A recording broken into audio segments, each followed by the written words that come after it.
Popcorn Poops is brought to you by Audible.com. Get a free audiobook download and 30-day free trial at www.audibletrial.com/popcornpoops. Audible.com has over 150,000 titles to choose from for your iPhone, Android, Kindle, or MP3 player. Audible is offering a free audiobook download with a free 30-day trial to give you, the listeners of Popcorn Poops, the opportunity to check out their service. Today we're recommending the book A Game of Thrones, A Song of Ice and Fire, Book 1 by George R.R. Martin, narrated by Roy Dotrice.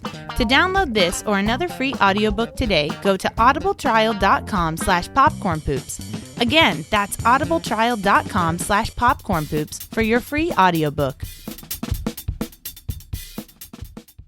My name is Dustin. And my name is Jessica. We are the Pumpkin Poops. Here at Pumpkin Poops HQ, we produce a movie podcast and commentary track hybrid that may be synced up to whatever film we're talking about or enjoyed as a standalone audio program. Today we will be watching the 1982 film Poltergeist, directed by Tobe Hooper. If you are syncing this recording up to the movie, go ahead and start the film and then press pause as soon as the MGM vanity card completely fades to black. It's time to start the movie.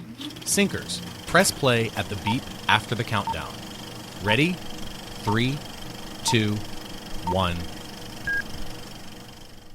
And this will be the third film. This is the third film that we're doing for the month of October, our 4 weeks of Halloween movies, horror movies, Halloween-themed movies.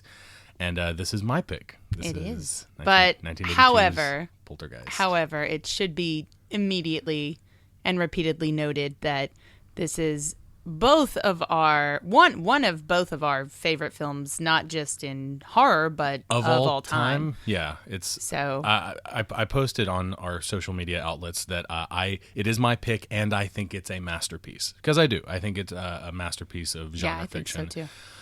And it's just one of my favorite movies of all time. It's you're really already giving a disclaimer to it saying in genre fiction it's a masterpiece in genre fiction, but I don't think it needs that disclaimer. I think it's a masterpiece. You don't think it needs the qualifier? Yeah, the qualifier. Yeah.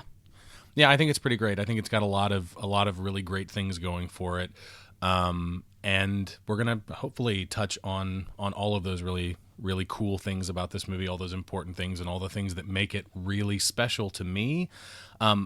And I don't think this is even a nostalgia thing for me, although because of the Steven Spielberg influence on this movie, and we'll get into whether or not we think that he may or may not have actually directed this movie. Yeah. But, this really wasn't a movie from my childhood. I think I saw it maybe once when I was a kid, when I was really young, and I was like, yeah, it's fine. No, definitely a childhood movie for me. Both my parents loved this movie. But I think I probably rediscovered this in maybe high school or early college or something like that, and just became a huge fan of this movie.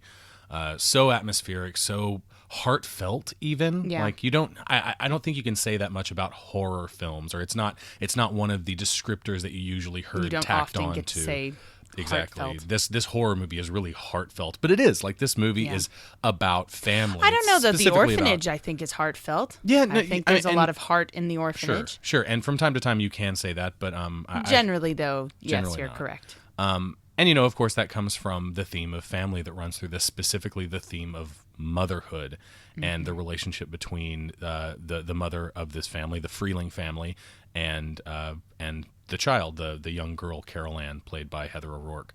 And the mother, and we'll get into this a lot, I'm sure, but the role of the mother and Carol Ann, I think, are the central roles. I think they're the most important roles in the movie. And Jo Beth Williams, the woman who plays Diane Freeling, the mother, is really the MVP of this. She does an unbelievable job. Does. She's just one of my favorite performances ever. To be fair, though, I don't think there's a single woman in this movie who doesn't do a fantastic job. Oh yeah, this is and appropriately so. Like it is kind of, this movie does feel like at the end of the day a woman's showcase. It really is for actresses. I guess the teenage which is appropriate daughter, because of its themes of motherhood, I think. And Dana, the teenage daughter, I feel like she doesn't get a ton of screen time comparatively. So, but she does fine with the time that she has. But I think she leaves an impression. I think so too. But I think all the other women in this movie, Carol Ann, her mom, and both of our psychologist, parapsychologist, and our psychic Yeah, sure. are all incredible. Yeah. They're incredible performances. So Really great all around. we already missed the walking down the stairs thing, which We did. I wanted to say something about that. Heather O'Rourke, Carol Ann, when she walks down the stairs, it's a very, it feels very directed, but it's very well directed in that if you notice how she's walking down the stairs, she walks down one step at a time, probably because that's all she was really able to do with her short legs, but she doesn't look at her feet at all. Yeah. She walks down the entire staircase looking straight ahead at the television. She's got her hands out in this little cute little balance thing. God, this little girl, oh my God. I just want this one. Like, we don't have to have our own. I just want to have this child. Well, this is a balancing act. What she's doing right now, talking to the television, responding to questions that the audience can't hear, and putting her hands up on the TV, is profoundly creepy, but she's not creepy. Yeah. And that's a balancing act. Whether or not you can say that it's really her skill as an actress, I don't know, because she was so young when she made this. I think she was only like 5 years old when she did this movie. That's how old the character is, at least. So. That's how old the character is, at least. I think she was 5 too. I think she was the same age. I don't know that when you're that young, if you can call it skill, but there is kind of a, I guess it's a natural skill. Well, I mean, there are children who are bad. So, oh yeah, sure. So, since she does a great job, then I mean that's something. Thankfully, none of the child actors in this are bad. I think the probably the worst actor in the movie is the little brother. The actor who plays Robbie Freeling, but he's not bad either. He's just not as good as all of the other amazing performances. We've got Craig T. Nelson, Coach, is playing the dad, Steve Freeling, and he does a really, really great job. And say what you will about Spielberg and his predilection for making movies about families with absentee fathers or dick fathers, really shithead fathers. Yeah. That's not happening here, I don't think. But I do think there is something to be said about the focus on the females. Well, in the you movie, say and specifically the mother. It's not about him being a dick. But I will say that there is a pretty dynamic character change for him. I feel that the person he is here at the beginning of the movie, and this is a good time to talk about it because we're going to get the shot right now where we've got all his friends who are about to be watching a football game together in the living room, and here's one guy who's biking over with all these beers, and he's only going to manage to get like 6 of them in the house, maybe. That's his eye is on the prize, and the prize is football. He kills like all these beers right here. Late 70s, early 80s television set. But anyways, though, so we're going to see this scene where the father has one of his cigars in his mouth, and he's standing in front of the TV, and they're yelling at the TV because the whole remote thing happens where his neighbor changes the channel, and they're watching. Very quickly, Dominique Dunn, the actress here who plays what's her name? Dana Freeling. It looks like she's eating ice cream and a pickle. No, it's celery and potato salad. That was a pickle she had in her mouth, was it not? I thought it was celery. I am pretty sure she just took a bite of a pickle, and in the bowl it looked like ice cream, which is stereotypically like pregnancy craving food. We'll come back to that, but I think that there's a very, very strong chance that her character is supposed to be pregnant in this movie. This song the mom was singing right here when she walks into the room, Diana, the mom, as she walks into the room, she's singing this little song. It's something about like, it's time to relax. All I can understand was something stands clear. And I looked it up, and it's probably a Miller High Life jingle from the late 70s, early 80s. That is, the lyrics are probably, when it's time to relax, one thing stands clear, beer after beer. If you've got the time, we've got the beer. I know you're shaking your head as this, like it's silly trivia, but actually I think it's not silly trivia. I think that it's part of the running commentary in this movie on the ideal American modern family and the effect of media on the ideal American modern family. She's, without even thinking about it, she's subconsciously singing a commercial as she tidies up the house. And and the branding that continually goes on in this movie.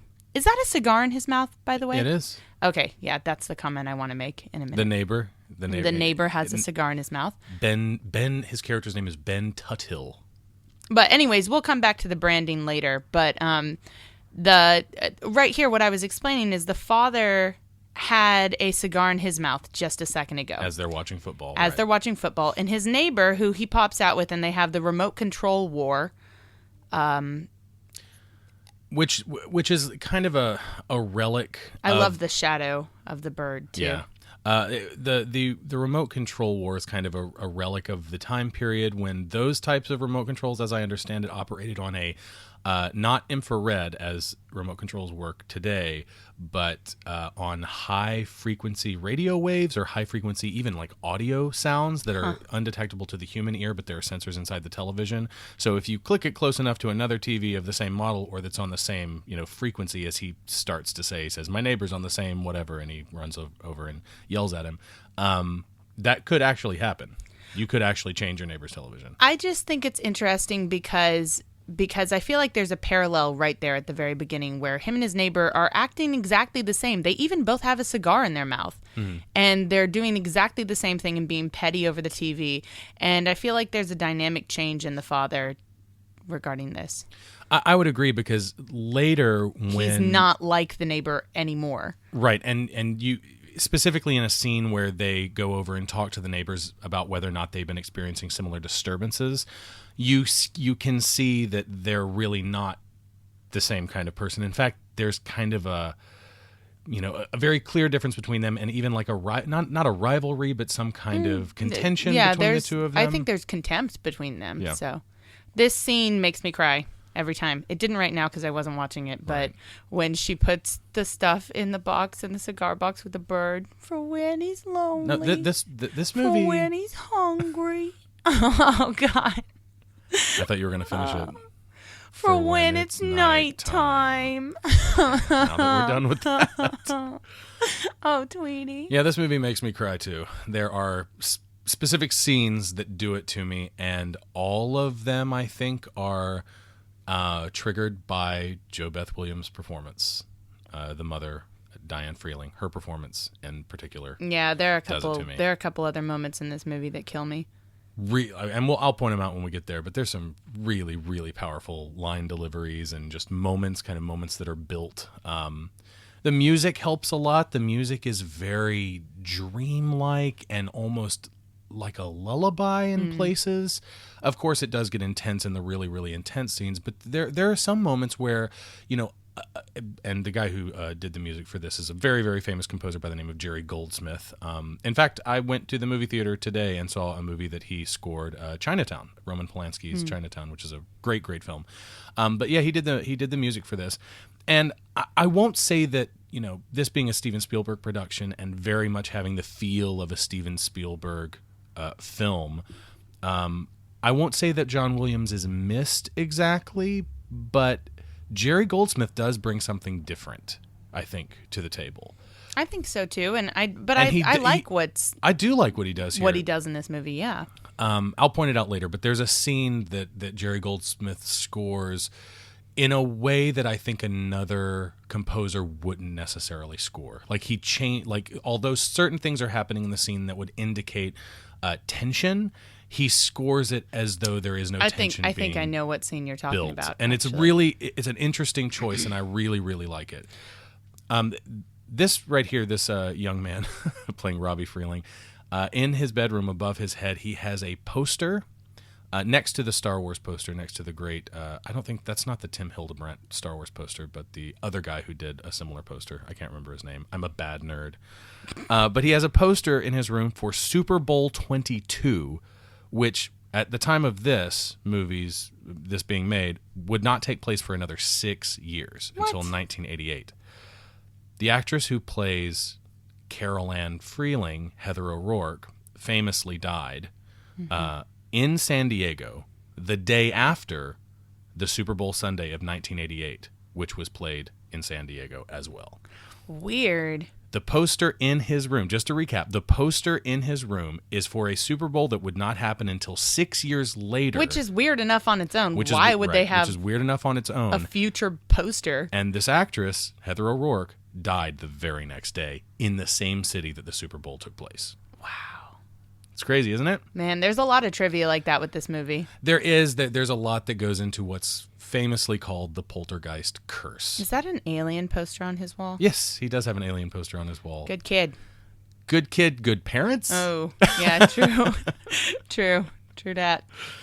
Yeah, they do a couple parental things in this movie. I think we're about to get one of them right here. Yeah. Which I think a lot of people consider questionable, such as the getting high in the bedroom with the kids down the hall.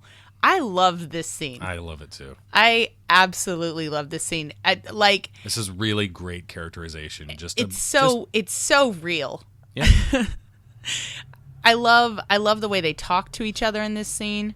I love when he does the stupid duck noise and like she's giggling like she's 12 years old. I love their relationship and I love this scene. Now, this is one of my favorite movie couples of all time. Yeah, absolutely one of my favorites. So she's about to tell a story. Well, she is telling a story right now where she starts off because she's talking about Carol Ann sleepwalking. She calls it the actual scientific name, which is nocturnal somnambulism. Somnambulism. Sure. Somnambulism. She says it okay. better than I do. And so first she's talking about that, and then she talks about how when she was 10 years old, she had a sleepwalking experience too. Now, the dad is not listening to her story at this point. Steve is both reading and watching TV at the same time. He does eventually seem to tune in and comment on it, but her story is just strange to me. I think it's strange that it's in here unless it has some kind of deeper meaning. Because the story is when she was 10, she woke up in the back of a man's car who drove all the way to work, and she started screaming, and people came and called the cops. And then afterwards, the doctors and police and stuff checked her for bruises and hickeys, she jokingly says. Later, we're going to see Dana get out of a car at the end of the movie and have a hickey on her neck. I just think there are a lot of parallel lines being drawn here between her teenage daughter and herself and early sexual experiences with older men. Yeah, I think that's possible. I think it's also possible that it's just drawing a parallel line of the sleepwalking to Carol Ann, and it's a weird story. But I don't know. It's just so strange. And she says it in such a way that just makes me feel like maybe she's telling herself that this is what happened. Yeah. Oh, I totally just sleptwalk and woke up in his car, and it almost rings of misremembering something intentionally, some maybe abuse or something like that. I don't know. It's an interesting moment, though. Another interesting thing that was going on in that scene, the movie they were watching on TV is the 1943 Victor Fleming film A Guy Named Joe. And 7 years after this movie was made, Steven Spielberg directed Always, which is a remake of A Guy Named Joe. Yep. And it's actually really... So it's a movie he loves, then. Yes, that obviously. He loved enough to put into this movie, which is totally not Toby Hooper's movie. So there are things that I think the fact that they're watching A Guy Named Joe relates to in the movie thematically. Of course, A Guy Named Joe is about a fighter pilot who dies and his ghost goes to heaven. And I believe the end of the movie or the story is that he has to help his friends back on Earth, or he has to help his friends as a ghost. But not only that, in the small clip that we saw of the movie within this movie, one of the lines he says is, "Either I'm dead or I'm crazy."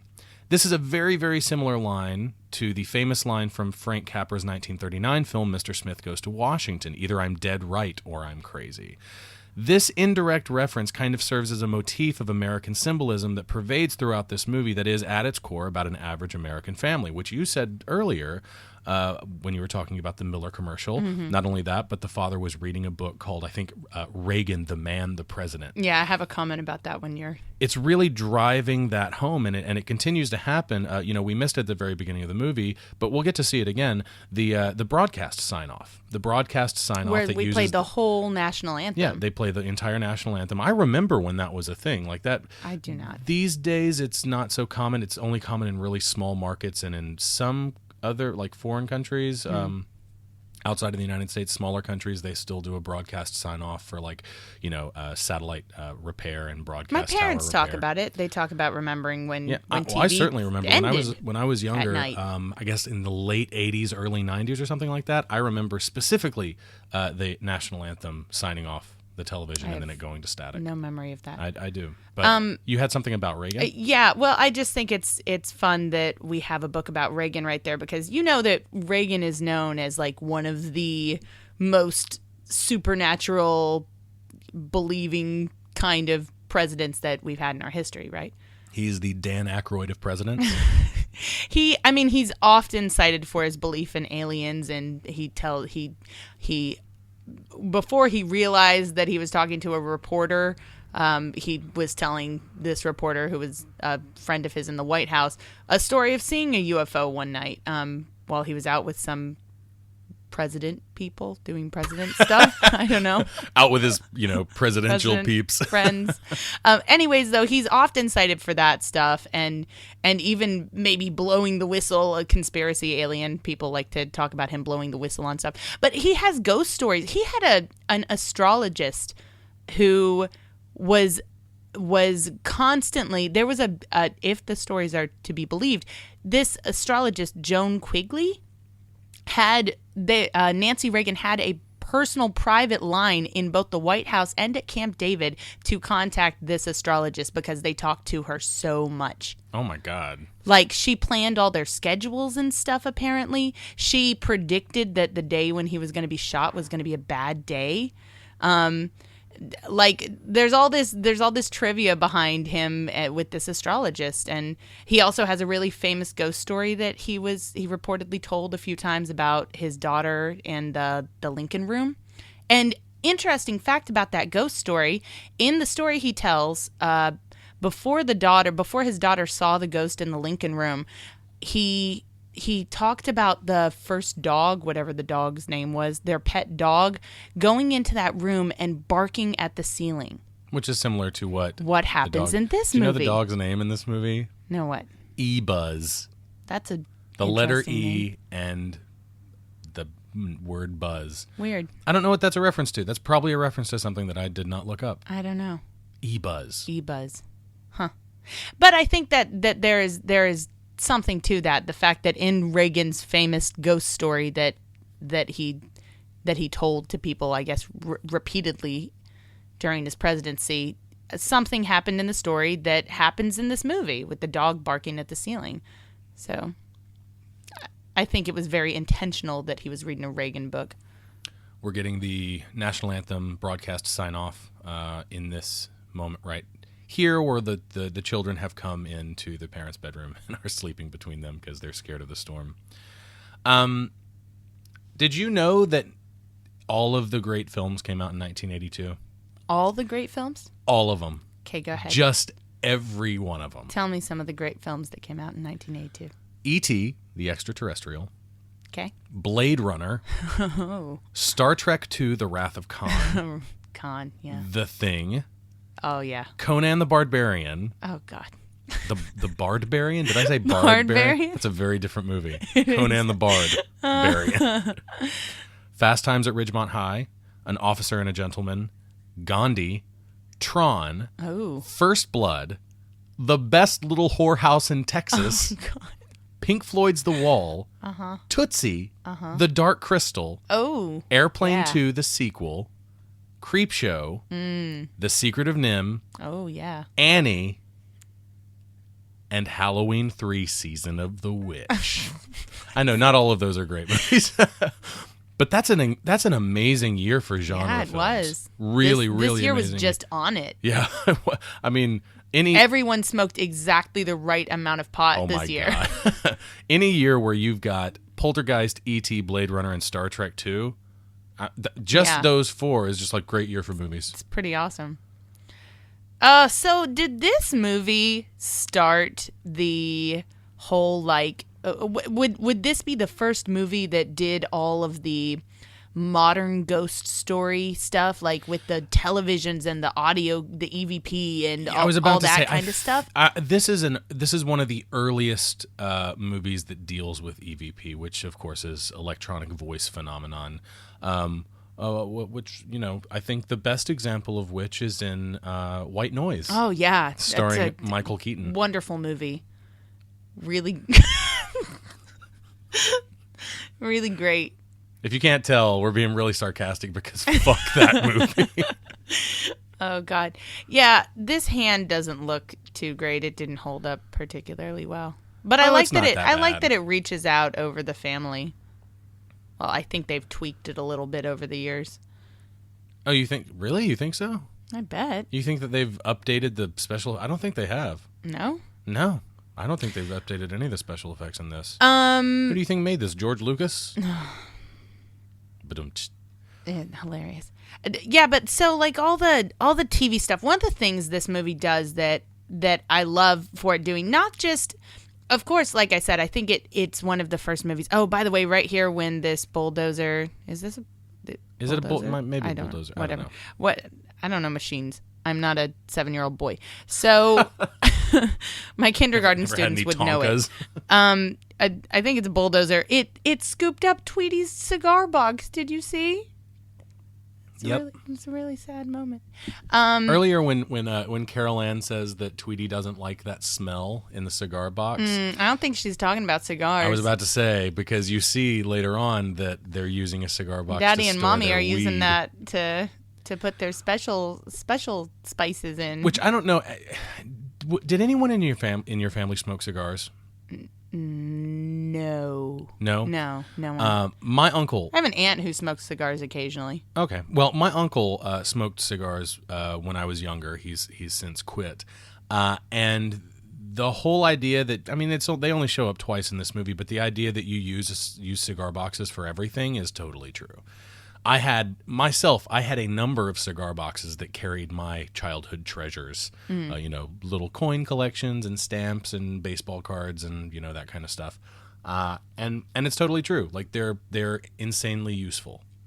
So the fact that we see it, at one point used as a coffin for a dead animal and then also used as storage for weed and weed stuffs.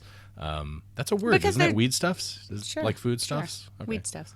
Because they're sturdy, right? They're well made. They're made out of wood. Yeah. They're wooden boxes with just these open, open flap lids. Yeah, they're really great. You can see the boom mic in the picture frame behind her in that previous shot. Yeah. Anyways, the static on the TV and all that stuff, it of course there are so many things in this movie that later in horror movies you just see again and again and again and again. And you know that they're coming back to Poltergeist so many times. Here's Gene Shalit on the TV. Well, we just missed him. But I think there was a better shot of him earlier.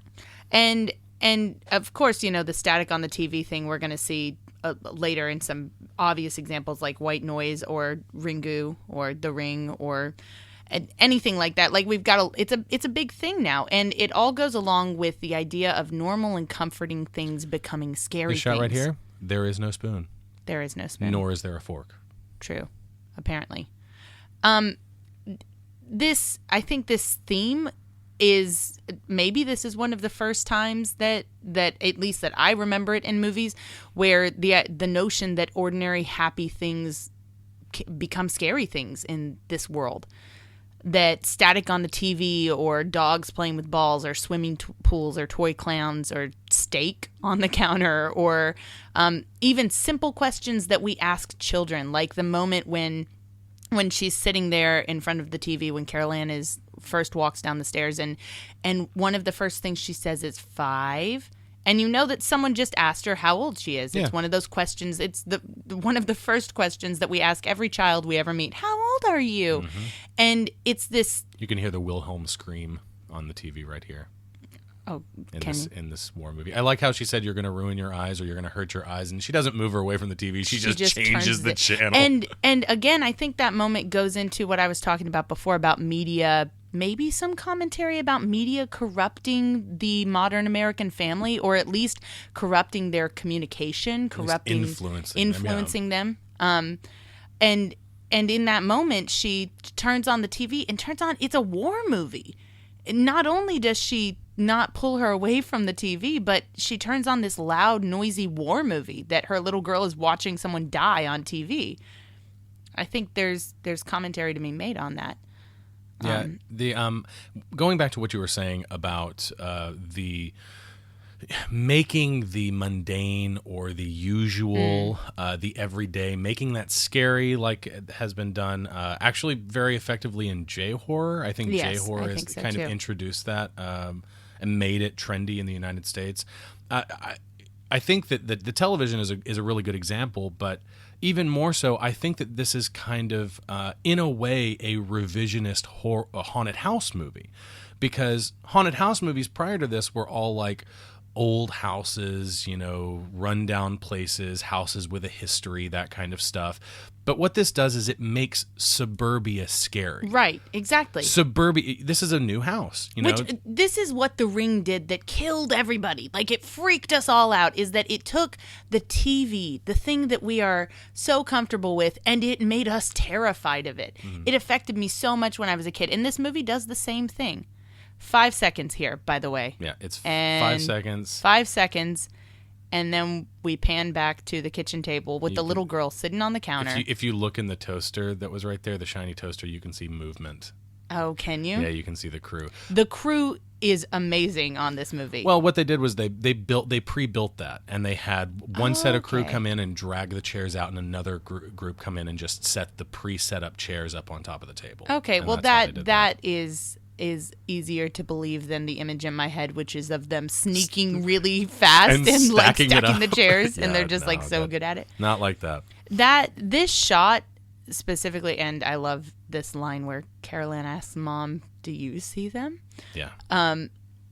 It's a very creepy turnaround on that. Where, do you see them? Where she could have just left it. No, I don't see them.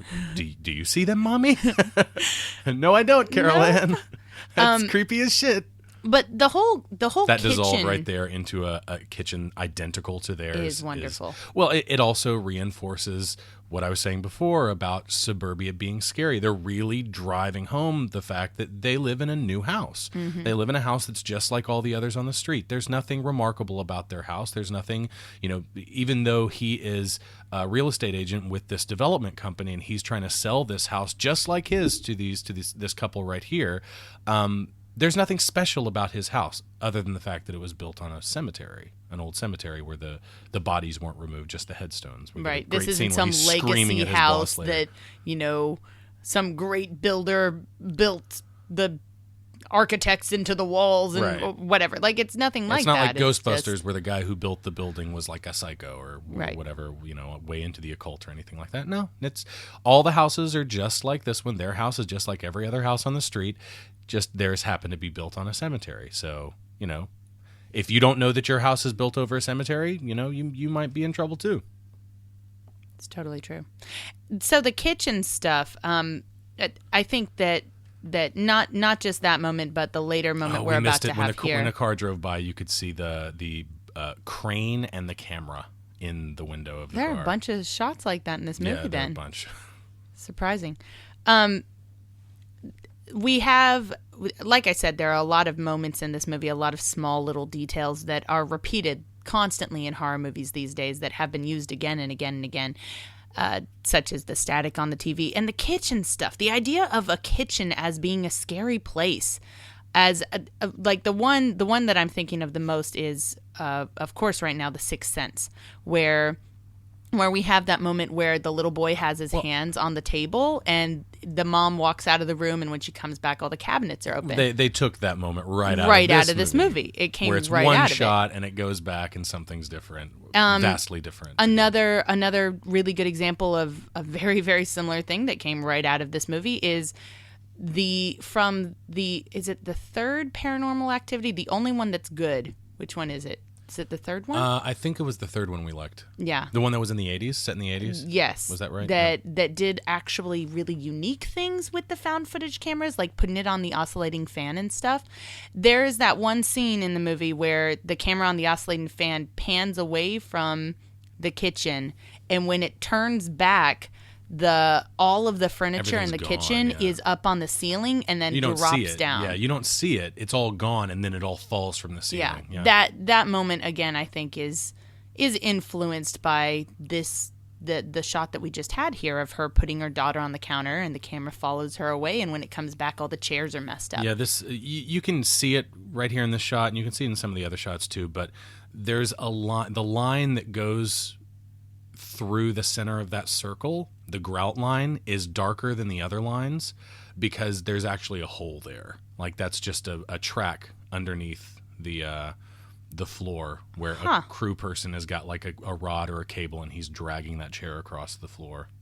Very cool. They use a similar thing later on the counter. The counter also has tile on it and grout lines. Meat, you mean? And they do it with the meat, and they do it with two rods at that point where they kind of work it like a puppet and make it look like a caterpillar walking across a cute little caterpillar steak. Oh, I love that steak. I love disgusting food doing disgusting things. I wish I had brought it up before it cut because I don't want anyone messing up their sink and rewinding. But rewind, wow, that's an obsolete term, isn't it? That doesn't mean anything. But there was a weird cut that ended the previous scene where Diane is explaining to Steve the sensation of the tickling, and all that kind of stuff. And there's a cut right there, and it cuts to them in the middle of a conversation in front of this scene right here, in the middle of a little conversation before their neighbor Ben opens the door, and where I think they're both high. Yes, I think they're high in this scene too. I think it's notable. People that have talked about it online at length. But if you pay attention to the cut, it's a very strange cut. It is really weird. Really weird. Reportedly, the next line from Steve was supposed to be, "I hate Pizza Hut," or "I fucking hate Pizza Hut," maybe. Right, because the mom said we'll order Pizza Hut. Right. She said, Carol Ann walks in and she says Mother didn't cook any dinner, and obviously she's been playing with the chairs all day, and she says, "Oh, we'll get Pizza Hut," and they even ADR in a line that Heather O'Rourke didn't even say, where she says, "I want pepperoni pizza." Yeah. And if you look at her mouth doesn't move when she says that. And then the next line was supposed to be from Steve, and he says, "I hate Pizza Hut," or "I fucking hate Pizza Hut." It's not confirmed. But they cut there instead because I guess they put product placement in there for Pizza Hut. I think it's possible that MGM even had like a deal with Pizza Hut at that point in time, where they maybe had a series of films, maybe under contract. They would mention Pizza Hut a certain number of times. Yeah, Pizza Hut in a certain number of films over a certain period of time. I'm not sure. But yeah, I guess Pizza Hut didn't take to that. They didn't like that very much. Didn't like it when main character says, "I fucking hate Pizza Hut." Says, yeah. "I fucking hate Pizza Hut." Well, I mean, understandably. This photo on the wall here, I was trying to look up some of the art. Is it a photo or a painting? At the painting, yeah. I mean to say, of the two women who are dancing. I was trying to look up some of the art, and I found that one. It's called Happy Moments by a woman named Barbara A. Wood. I just think it's interesting because there are a lot of paintings in this house that are of women. Again, I think driving home a lot of the thematic through lines here about women and generational women too. Like earlier, it was way back when we first were burying Tweety. Yes. But that was our first shot where we had all three women standing there together. We had Diana and Dana. Diane and Dana and Carol Ann. Yes. All standing in the same shot. And interesting that the first moment that all three of these women are together is at a funeral. Yeah. Is burying another creature. Definitely a lot of thematic through lines here about life and death and women in that process. Well, yeah, and especially we get into that a little bit deeper later on when we get some birthing imagery. There's some a lot of imagery, there's some idea of birth and rebirth. Yeah. And then toward the end of the movie, we even get some having to die to be born and things like that. Right. And even at the end of the movie, we get some really strong vaginal imagery. Oh, yeah. That's kind of...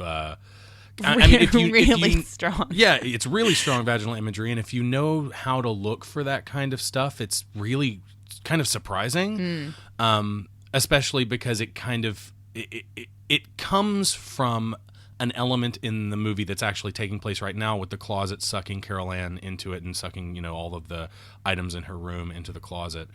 And it changes and it becomes something very, very much like a David Cronenberg movie. It does. It's very fleshy. Yeah, that's the best way to put it. It becomes fleshy. There's nothing fleshy about what the closet's doing now. It's, up to a certain... No, but we do have a tree eating a child. We do.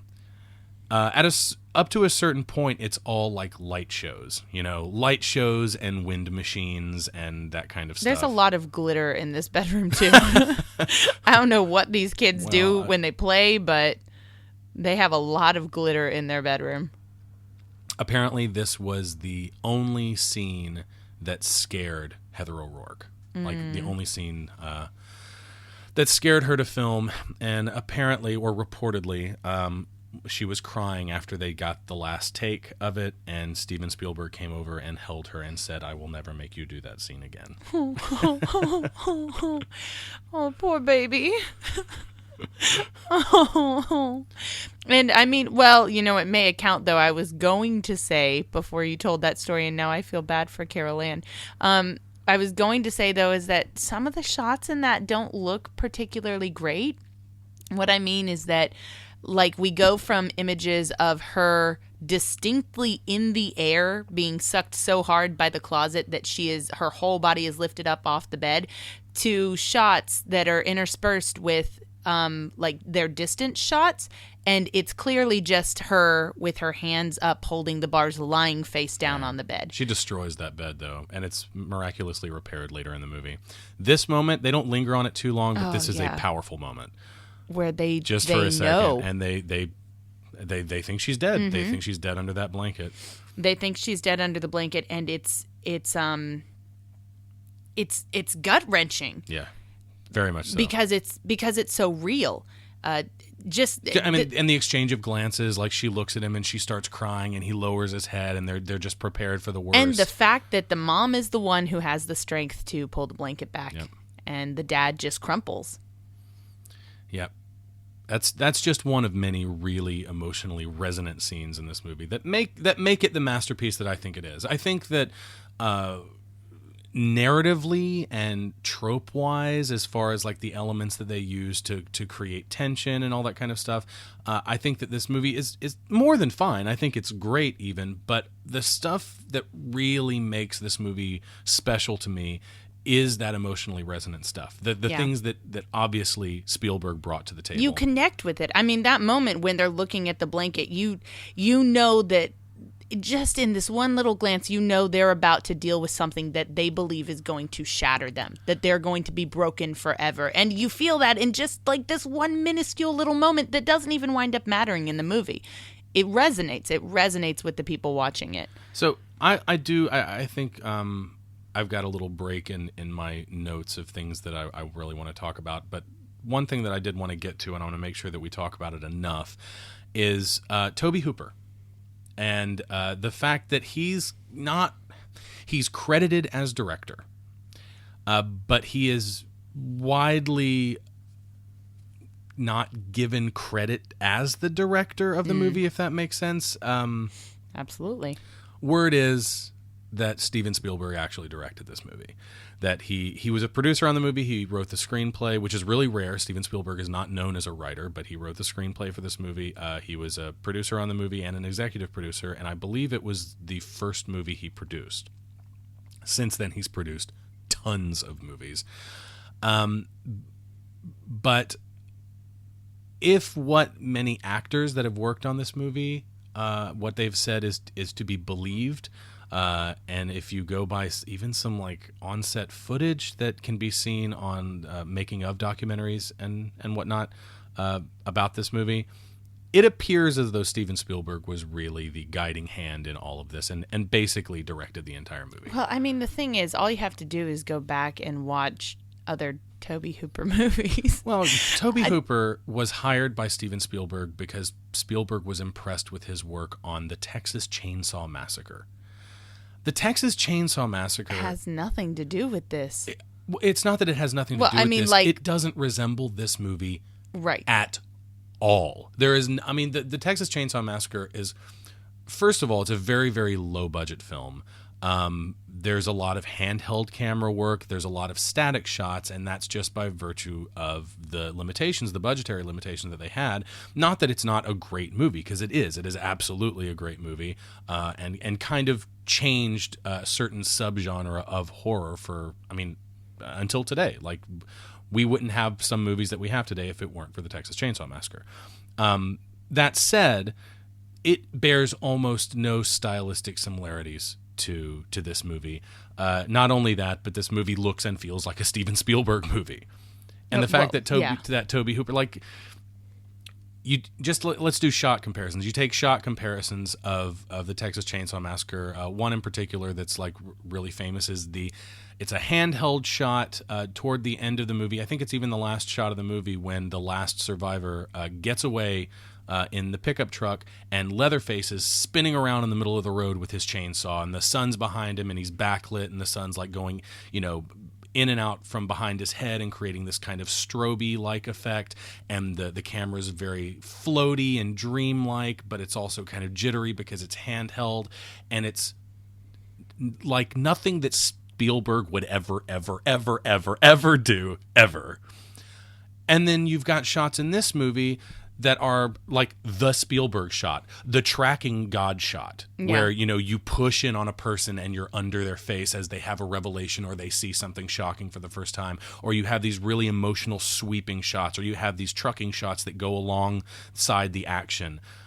That's like the closest thing you ever get to that in the Texas Chainsaw Massacre is a standard kind of trucking shot that goes along one of the actresses as she's running through the woods away from Leatherface.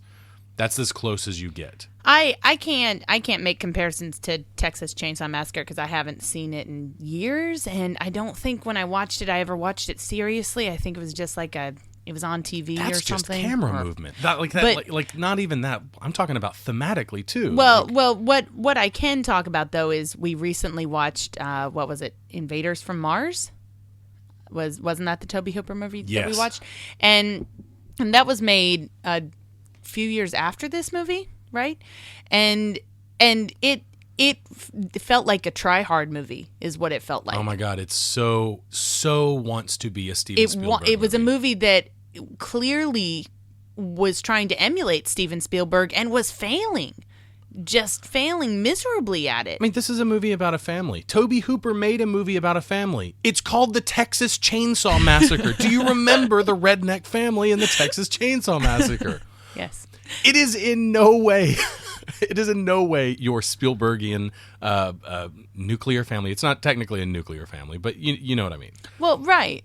And that, again, what I'm saying is that that's what he tried to do in Invaders from Mars, and we've got like this picture perfect little family living in a white picket fence house, and even pulled things like what was some of the shots, the frog shot, isn't that like straight out of E.T.? E.T.? Yeah. Like the frog in the classroom thing where they're going to dissect the frog. Oh, yes. Lifted right out of E.T. And just like all the kids start screaming and then frogs are hopping and it's just like, wait a minute, I'm sorry. I saw this in a better movie. This already happened in movie history. Well, and that's the thing, because people argue about this a lot.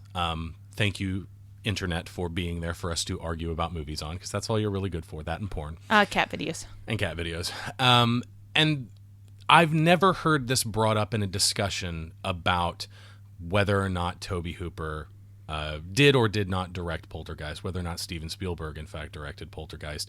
And I think that it's one of the more compelling pieces of evidence. I really do.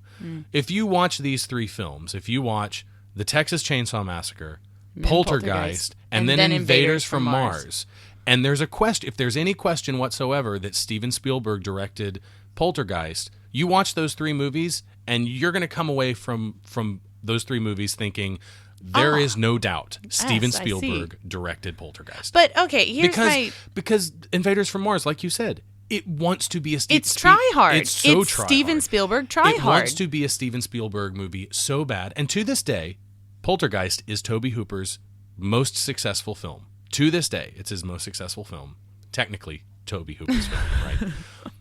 And then if a couple of years down the line he wants to do it again, he's like, oh, well, I directed this movie. Why can't I make another Spielberg movie? But he didn't do it with Spielberg. He actually tried to make one, and he ended up with Invaders from Mars, which is just it's just everything's wrong. I mean, okay, that movie there were moments that were fun in that movie. I don't want to totally shit on it. Like it was a watchable it was a watchable B horror movie.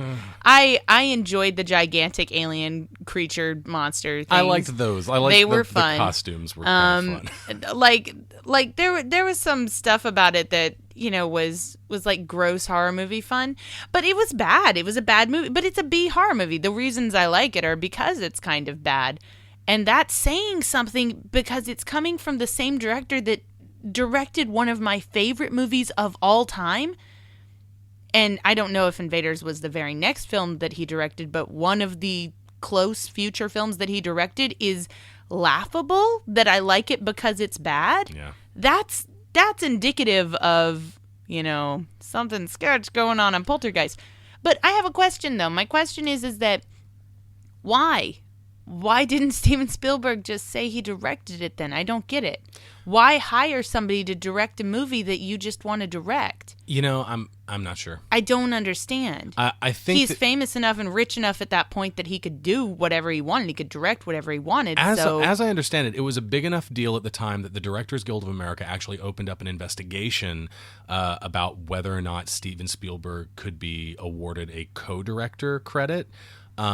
And I don't know if Steven Spielberg told them no, if he said, no, I don't want that, or what happened behind the scenes. But what the Directors Guild came away with was that there was no evidence to support giving Steven Spielberg a co-director credit. And they just let Tobe Hooper have it. Actors have said that Tobe Hooper did not direct it. Craig T. Nelson is famously on record as saying that Steven Spielberg did everything. He storyboarded the whole thing. He composed all of the shots with the director of photography. He directed all the actors. He did everything. And it kind of feels like he did. I just don't understand why. The biggest piece of evidence, even more so than I think watching Invaders from Mars and seeing how Tobe Hooper makes a Steven Spielberg the wrong way, is you just watch this fucking movie and it's a Steven Spielberg movie. Like right. if you have eyes in your head and a brain in your skull, you can see that this is a Steven Spielberg. And you've seen another Steven Spielberg movie prior to this. Yes. Watch E.T. and watch Poltergeist. You can't tell me they're not directed by the same dude. I totally believe it. Like, I believe he directed it. I just don't get it. This is the scene that makes you cry, isn't it? Like, not this moment, but this whole scene. Well, this is building up to it. Like, I'm already kind of teary-eyed watching. Not right now, but like when I watch this, I'm crying right now. I'm crying a little. Yeah, I'm crying. I can't hide it from you. I know. This is also the scene that I was talking about earlier, where Jerry Goldsmith scores this scene like it's a sweet moment, and it is, but it's also creepy. Yeah, right now you're talking about, right, with the music. Yes, yes, this and even before, like when Carol Ann starts talking, we've got that lullaby music going on in the background. It's like her voice is very ghostly. It is inherently creepy what is happening, but he's scoring it as though this is a revelation. This is a beautiful moment between mother and daughter, and it builds to the point that we're at now, where she feels, and she's about to say it, she went through my soul, where Carol Ann passes through Diane and she can smell her. And the way she says it, oh God. Oh my, it's chills. Heart-wrenching. You said it earlier, but you said gut-wrenching earlier. This is heart-wrenching. Heart-wrenching. Yeah. This scene, I mean, from the moment when she says, "Hello, baby," and like all the subsequent stuff that follows is just incredible acting. Like the utmost of acting. I think maybe even in the whole movie for me is this scene. It's the most powerful. Yeah. And it's an amazing performance. The whole thing about her smelling her daughter, her being able to smell her daughter, and then like sharing that, like I don't know, it just gives me chills every time. It's like this animalistic concept of a mother being able to understand the scent of her own child, and And when she like goes to her husband and she has him smell it and just the look on his face and he's just like he knows it's his baby too. But that she walks for her, over to Dr. Lesh. She brings that scent to another woman, and I think that's the moment when those two women connect, when they utterly connect, because it's this moment of this motherly understanding. I mean, we don't know if the psychologist has children or not, but I think whether or not a woman has children, it does not affect whether or not they're capable to understand and be empathetic to those emotions. And just this sharing of this is what my baby smells like I don't know, it's just so powerful. I absolutely love it. It's unsettling even. It's unsettling, and that's part of what makes it so powerful. We missed it, but I really liked I know we've kind of shat on his performance a little bit, but Robbie, the character Robbie, I think that his shining moment performance-wise is when one of the investigators, Marty, Dr. Casey, I think she calls him earlier, comes downstairs and he says that he got bit, and Robbie's like, you got bit? What's like, he's obviously like, that hit him in a certain way where he's like, it bit you, something bit you, and he lifts up his shirt and Robbie goes, oh wow. It is his best performance in the movie. It is his shining moment, so. I think. And that's the first moment that we get that really practical gore that we're going to get throughout this movie, later, especially with the famous scene of him pulling his face off. One real moment of gore in the movie. Are you talking about the face? Yeah, the face scene. Yeah, the face scene. Yeah, that's the one moment of real gore that we get. Yeah. It's nice too. It's good. It's pretty good. It's a little clunky, but kind of, it's good. Yeah, but I love practical It's super gore. memorable. Like it's when people watch this movie, they're like, "Oh my god, what about the guy pulling his face off in the bathroom?" And the way the light changes and stuff too, like it feels like gets really hot. It gets hot. Yeah, it feels like it gets hot. And of course, that's following the meat on the counter, which is another amazing scene, one of my favorites in the movie. This conversation that they're about to have with Dr. Lesh. Well, it starts as a conversation between Dr. Lesh and Diane, but Robbie's here, and it kind of turns into a conversation between Dr. Lesh and Robbie. I think this is a very important conversation in this movie. Oh, I agree. And specifically about the themes of death. Right. Yeah. To support about the themes of death that this movie is presenting. Also, for me, just the connection between these two women right here, where first the mom is embarrassed about how her family and her house must look, and then the Dr. Lesh, the psychologist, starts to say that she's embarrassed because she didn't realize what she was getting into, and she claimed she was going to be able to handle this. For this, yeah, and she's not. And then it goes back to the moment where Ryan, one of the investigators, was talking very proudly about this moment he captured. This amazing car. It's like the child's Matchbox car moved 7 feet across the floor. The event took 7 hours to complete the distance, and the father character Steve is like, 7 hours to what? He's like, to complete the distance. To the naked eye, you wouldn't be able to tell, but I captured it on time-lapse photography. Yeah. And he's like, all right. Yeah. And he opens the door, and it's just chaos. I think that's my father's favorite scene in the movie, because every time I watched it as a kid, he'd point it out and he'd start laughing. I could see your dad really liking that scene. But then in this scene, we had the moment just a second ago where Dr. Lesh talks about, I don't know why, I just love the line, but she talks about how she has a degree in psychology. She's a psychologist. She has her doctorate in psychology, we can presume. And she says she's a professional psychologist, but that she's spent her life on this ghostly hobby, she calls it. And she has this wonderful line where she says something about she's the most irresponsible woman of her age that she knows. And I don't know. I feel like there are a lot of moments here in this movie that comment on social standards for women and the female perception of themselves, especially in adult women, but also we get some for the teenage daughter. This movie definitely passes the Bechdel test. It better. By like a bajillion. Yeah, it better. The conversations that these women have in this movie are unforgettable to me. Yeah, it's great. I mean, like we said, Specifically, Jo Beth Williams is the MVP, but this is a woman's showcase. I mean, This the is an most actress's intelligent showcase. people in the movie are women. Yes. The most powerful people in the movie are the women. people who are in control are all women. Yes, who are working together to save a female child. This is the narrative surrounding women. Like, women push the story forward. The story surrounds women. Women make all of the most important decisions in the movie. It's There's another great line that Dr. Lesh said just a second ago where you don't hear that associated with this movie. I just want to say that you don't hear the F word associated with this movie. Feminism. True, it's true. You don't hear feminism associated with this movie. You know what? Until I was watching this as closely as I've watched it these past couple times over the last few days and doing some research on it, I never really felt like that was a major thematic element in this movie either. I just remembered it as being one of my favorite horror movies that we watch every year. We always watch this movie. But it wasn't until this year that I was really focusing on it, and I was like, holy shit, it's all over the place. Yep. One of the other lines she said... Before we get away from this moment, I don't know if you know this, but this whole time they've been setting up an amazing joke. The whole time they're having this super serious conversation and really, really getting into the nitty-gritty of what's going on and, life and death and the afterlife and knowing each other and all that kind of stuff.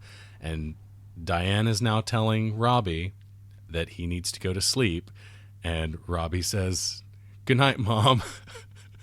And he says, "Good night, lady," talking to this woman that he doesn't even know. Right. Like, they've had this whole scene where they're Good night, really lady. like talking to each other like about serious stuff, and the scene is punctuated where he says, "Good night, person I don't know." Yeah, it is. It's nice. a brilliant joke. It is nice. And it kind of flies under the radar, I think.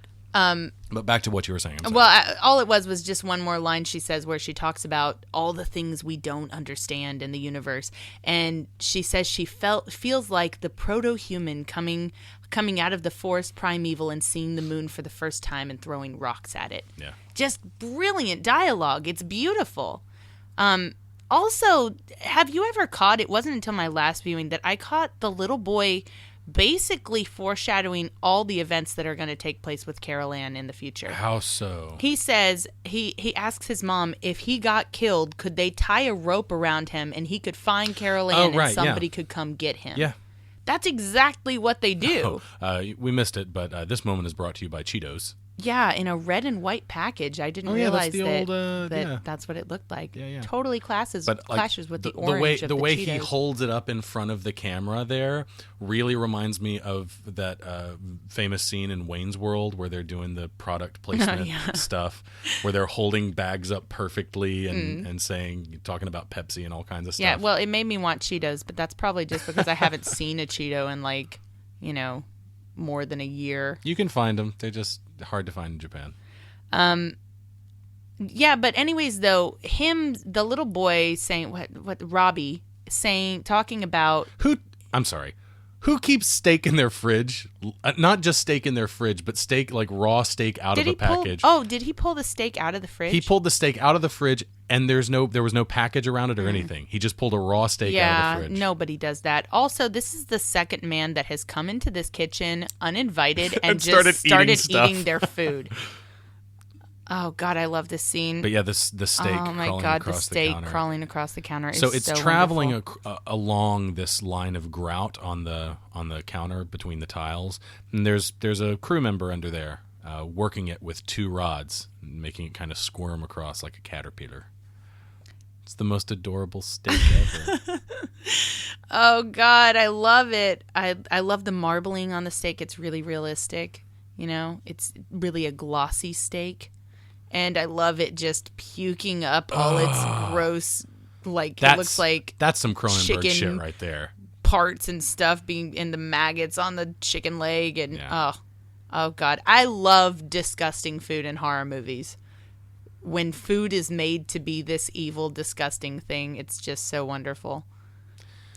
And then, of course, we talked about it a minute ago, but this moment where the lamp gets really bright and hot, and the color it leaves the room in feels so hot, like his face. That's why his face is peeling off. Yeah, because it's like sweating. He's like really sweating now, and his face starts looking waxy. And there's a fake head, of course. But these hands belong to our maybe director Steven Spielberg. Oh, really? Yep.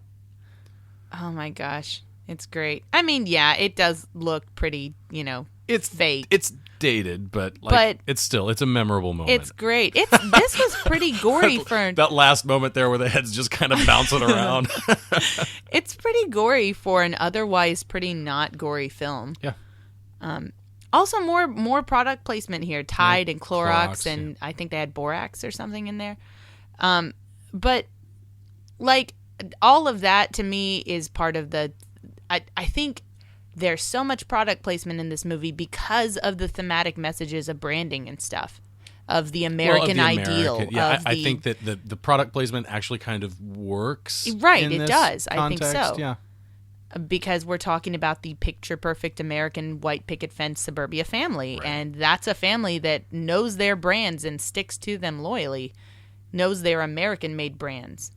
So I think that's something to be not thrown away. It's not just normal branding. Anyway, so when the little boy, when Robbie talks about the rope scene that's going to happen, I think it's not only foreshadowing of what actually happens where the mom goes after Carol Ann with a rope, but I think that it's also possibly a suggestion that the mother has to die or will have to die in some form to pass through into this other world and get her daughter back. Right.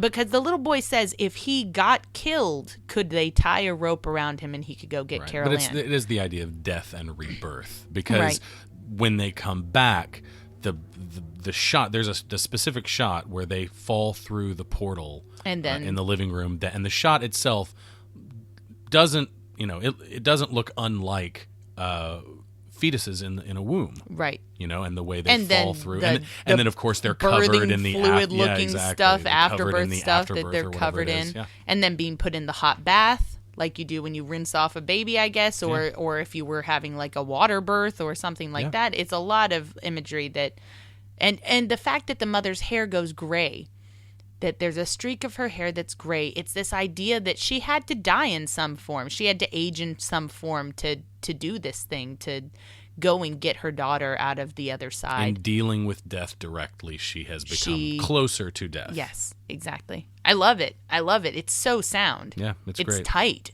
It's really nice. So this movie came out of... actually, from Steven Spielberg, the premise of the movie was based on the history of the Cheeseman Park in Denver, Colorado. The park was originally a cemetery, which was converted into a park during city beautification efforts in the early 20th century. And the man who was hired to move out the bodies scammed the city, much like what's the character's name, Mr. Are you talking about the boss in this movie? The boss in this movie. I don't know his name. We'll get to it. I've got it written down. So Mr. Teague, I think his name is. But the man hired to move the body scammed the city of Denver into overpaying him, and then the city quickly ran out of funds to pay for moving the dead. So with no money left in the coffers, the city decided to simply leave the remaining residents, quote-unquote residents, buried in unmarked graves underneath the sod. The park was completed as scheduled, but supernatural occurrences have been reported ever since. So that's like the basic premise for the movie is, this house is built on cemeteries, that Mr. Teague, the land developer, simply moved the headstones. He didn't move the bodies. You only moved the headstones. That's a great moment Thank that you. we're going to get later. Also, some of Robbie's fears in particular come directly from Steven Spielberg, which I think were then subsequently passed on to me and my generation. The tree outside the window was something that Steven Spielberg was scared of as a child. Also clowns. Yeah. I don't know what the first movie to deal with clowns as like a scary thing was. I don't know if it was this one or one before it. It couldn't have been this one. It couldn't have been. But I think that for me, this movie probably influenced Stephen King's It. Yeah. And the It miniseries, the big 3-hour-long miniseries, basically taught me as a child that clowns are not to be trusted, and that they are among the most terrifying things. Mostly, that I exist. just remember that episode of Are You Afraid of the Dark with the clown. That didn't help either. I remember that one too. I've maintained that that's probably the scariest episode of Are You Afraid of the Dark? Yeah, I think so. But I haven't watched it recently, and I'm sure it's terrible. Yeah, it probably is. We went back and watched some old Goosebumps episodes, and those were just great. Rough. Just great. Rough stuff. I love that the dog has this really reluctant look as he's about to get in the taxi, and he's just like, he doesn't want to leave the family to deal with this on their own. And that the little boy has the same look, and then that the mom is really having a hard time, even though she knows her child is going to be safer away from her. It's her last child that's in the house. All the other ones are gone or missing. So I think that's the look that she has, and the way she says "call me" is very significant. Steven Spielberg was somewhat famously making this concurrently with E.T., which I think is really interesting, because when I was rewatching this, the opening scene, not the opening scene, but right after the opening scene, when the one of the guys coming over to the house to watch football is riding his bike through the neighborhood, the thing that stood out to me was, oh my God, this neighborhood looks like the neighborhood in E.T. It looks like a Southern California Valley suburb, which it is. So that would explain. Why. But it reminded me a lot of E.T., and I went on to do research and learned that Steven Spielberg was making E.T. at the same time as this. IMDb has a piece of trivia on its website that is wrong, though, because it says that this was filmed in the same neighborhood as E.T., which when I read that, I was like, oh my God, that makes so much sense because the neighborhood looks exactly the same to me. But then I plugged in like the actual addresses of the E.T. house and the Poltergeist house in Google Maps, and it's like a 35-minute drive apart from each other. So, yes, the neighborhoods are similar, and they rightfully look similar because they're, Southern California I mean, Valley maybe suburbs. some of this, could it be possible that, like, other shots besides the specific houses that were used could be from the same neighborhood? Is that possible? Like some of the other neighborhood shots, like distant shots or things like that? Yeah, sure. I guess it's possible. I read another thing where the neighborhoods, like some of the shots don't match up when he's riding his bike through the neighborhoods. Like we've got one shot when he pulls around a corner, and then the reverse shot of that is obviously a different neighborhood if you look at some of the elements and the houses and some of the cars that are supposed to be on the street. So maybe some of the filming could have been done in the same place? Maybe so. Possibly. Yeah. But the houses but definitely not the houses. Yeah, the houses are too far apart.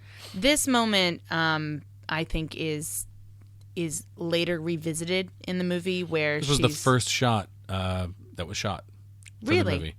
This moment where Diane she knocks on the door to the bedroom that's not occupied, that they've been keeping closed, and when she opens it just a crack, she hears a terrible scream and closes the door again and starts crying and apologizes to the poltergeist for disturbing it. That's another thing I want to talk about. Poltergeist. The idea of a poltergeist. What is a poltergeist? Well, first, before you get into that, though, this scene later, I want to come back to it because I guess we should discuss it after this scene, because this will inform the scene right here that's going on will inform our discussion of what is a poltergeist and whether or not it's appropriate for this movie to be called a poltergeist. Right, to be called poltergeist. But the mom standing at the door later, what I'm trying to say is that at the end of the movie, when all is well and the house is clean and whatever, she goes to the children's bedroom because she hears them playing in there, and she stands outside the door and listens to them for a second. And it's just a revisitation, I think, of the essence of that moment of standing outside your child's room and listening for them, and almost enhances how upsetting the moment we just watched was, because that's something that a mom would do that probably, I'm not a mom yet, so I don't know exactly what I would do or what it feels like, but I assume that standing outside your children's door listening to them play is a very reassuring thing that a lot of mothers may do when they're walking around the house going about their business, as she is. And in this moment, she does that, and she's screamed at by a demon. So so that's pretty interesting. So in this scene right here, we've got Mr. Teague and Steve. And Mr. Teague is telling Steve that They are starting phase 5 of their development operation. The house that Steve lives in is a phase 1 house. He's moved into it and has kind of greased the cogs and I guess been the real estate agent for this particular development company to get people into these houses that they're building. These kind of McMansions, I guess you can call them. McMansions. I think that's a word that's used to describe these kind of houses. I love this shot. I love the fact that the cemetery has been hidden from us for the whole shot, and then we turn around and we just realize, you got a tree in the cemetery that looks oddly similar to the one that was sucked up into the tornado earlier in the movie. Could it be the same tree? So yeah, and he's offering Steve a better house in the phase 5 development, and he's also offering him partnership. As the way I read the scene, the way he's worded things, it sounds like he's offering him partnership with the company because he doesn't want to lose him. He says to we another should have company. given it to you 3 years ago. So Yeah, exactly. And then, the place that they're standing is where they plan on building Steve's new house, and there's a cemetery there, and that kind of prefaces or foreshadows later in the movie when we discover that the house that he's living in now is actually built on top of a cemetery. So Mr. Teague just has a thing about putting Steve's family into houses that are built on top of cemeteries. yeah, What a dick. he says the lines, it's not ancient tribal burial ground, it's just people. And I think that's That's very a telling nice- because who's buried in an ancient tribal burial ground? people. People, just people. They're not special. They're just people. But yeah, so we've got that moment right there, and now I think that we can talk about poltergeist. We can talk about what poltergeist means. Poltergeist is a German word. It means noisy ghost or rumbling ghost. And the way the movie defines it, we've got to talk about got Zelda. Zelda. Rubinstein. Oh God, Yeah, Zelda jamming my Rubinstein. frequency. She's amazing. She's Jessica. She's so fucking amazing. I know she is. You don't have to tell me. Let's talk about Poltergeist real quick. The movie defines poltergeist, or Dr. Lesh defines a poltergeist as an intrusion of a spirit that's associated with a person. It's also typically short-term and can disappear at any time over a matter of days, weeks, maybe a month or a couple of months. Hauntings, rather, usual hauntings, are not associated with a person, but rather a place, and can go on for years. These are the definitions that this movie has given us. These are the Right. definitions for which, as far this as I world. know, are in line with what Yeah, what I is mean, accepted if you among, use the internet, then you can find a bajillion among people who believers of that who stuff. tell you. But I'm saying, like, there are discrepancies among people out there where they say that, like, poltergeists are actually living people and things like that. Okay. There's all sorts of other stuff out there. So, that said, we know that the premise of the movie is that this house was built on a cemetery, which to me means that the fact that this house is haunted or that there are disturbances in this house is directly tied to its location. It's directly tied to where it is and the house itself. Maybe not the house itself, but the land that it's built upon. Which to me, by the movie's rules, if we're staying within, the movie's rules and trying to be consistent, that would mean that this is just a haunting. No, I don't think so. Yet the movie is called Poltergeist. Now, what's your argument? My argument is that their house. And without bringing up the sequels, because if you mention bring the up the sequels, then obviously it's obvious it's that the poltergeist poltergeist 'cause is it's haunting following the Carol family. Ann. It's following Carol Ann. Yes. Okay. No, it's the haunting in this house is directly connected to their family and to specifically Carol Ann, not to the land, because their house isn't the only house in Cuesta Verde that's built on the cemetery. Obviously, their neighbors' houses are going to be built on the cemetery too, and their neighbors and the people around them don't have any supernatural goings on. They make a point of that. They go to the next door neighbor and he laughs at them. So I think that it is directly connected to their family and specifically to Carol Ann. And I think the reason is that Carol Ann was born in the house. I mean, they make a point of saying that. They do make a point of saying that. And I'm not saying that that's... And we can presume that a lot of babies aren't born in houses. Maybe she's the only baby that was born inside a house on top of this cemetery. And with the themes of life and death, maybe the poltergeist that triggered attached. the poltergeist to attach. I guess I can see that, but I don't think that's terribly clear. I think it makes a lot more sense that the fact that the house is built on a cemetery, but their neighbors' houses are also built on cemeteries. We don't know that. Yeah, what are you talking? Of course, we don't know that. The plot of a cemetery isn't going to be. He said Cuesta Verde. He said his boss said Cuesta Verde, which is obviously the name of the neighborhood he's in, not of the house that he lives in. All right, fine, I concede. Thank you. I mean, because I understand. Like, if you look at the sequels, it's obviously a poltergeist following Carol Ann. It's attached to Carol Ann. They do make a point of saying that she was born in the house, but they don't really make it clear why it's her. They don't say. Well, I think after this movie, we just kind of go with it, and we're like, oh, Ghost and Ghost Girl. Man, 2 is just a mess. It is. Poltergeist 2 is terrible. It is a hot mess. 3 is not very good either, but it's better than 2. Yeah. 3 is the one Neither that's of in them the are apartment building. particularly wonderful, Yeah, though. I don't even remember 2. What happens in 2? In the second one, I remember 3, the apartment building one. You've got Kane. Kane is he's like a priest-looking dude. He's got a big mouth and like big following them around. And he's the stuff. poltergeist. The poltergeist takes a human form, and it's Kane. I remember. And then that. there's also the Native American guy. Oh, yeah. And I can't remember a lot that happens in that movie. I just remember watching it. It was bad. Reacting violently to it. Oh no! Like seizures and vomiting. I love the mom being all in white, and of course this is symbolic for her death and her subsequent rebirth and et cetera, et cetera. She's in white, like that's in many countries that's traditional burial clothes is in white. So that's significant. I also think it's significant that she was kneeling before Zelda right there, that she knelt down before her. Kneeling before Tangina. The actress's name is Zelda Rubinstein, and she's an angel. What? Do you see this angel on the screen before us? I mean, she is an angel. I agree. She is just... I'm getting all verklempt. I love her so much, Jessica. It's okay. I do too. I'm okay. We can share her.